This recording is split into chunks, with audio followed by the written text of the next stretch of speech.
एक शाम सब पूरे गांव वाले छतों पर चढ़े हुए थे। सबकी नजरें आसमान पर थीं। हाजिरा भी अबू के साथ खड़ी थी। अचानक इसने हल्की सी आवाज में कहा, अबू देखें, देखें, चांद। बारीक सा सफेद चांद आसमान पर जुगनू की तरह चमक रहा था। अबू ने मुस्कुराकर कहा, मुबारक हो बेटा, रमजान आ गया। हाजिरा ने खुशी से तालियां बजाईं और उम्मी के पास भागकर पूरी आवाज में कहा, उम्मी, हम रोजा रखेंगे, मस्जिद जाएंगे, नेकियां करेंगे।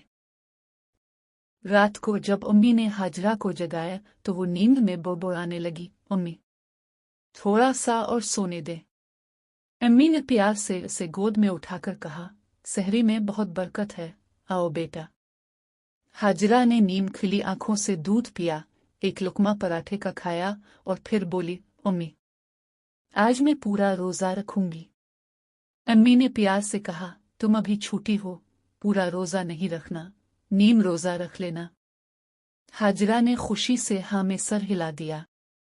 दिन भर हाजिरा ने बहुत नेकियां की, उम्मी के साथ पानी के गिलास रखवाए, कुरान की छूटी सूरतें दोहराएं, अपने छोटे भाई के साथ लड़ाई नहीं की, गांव के मजदूर अंकल को ठंडा पानी दिया।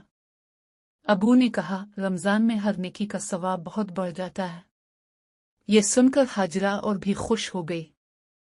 शाम होते ही घर में इफ्तार की खुशबू फैल गई। अम्मी ने पकौड़े, समोसे, फ्रूट चाट और खजूरें तैयार की। हाजिरा वक्त देखते हुए बार बार पूछती, उम्मी कितने बजे अजान होगी। आखिरकार जब अजान मगरिब हुई तो सब ने खजूर से रोजा खोला।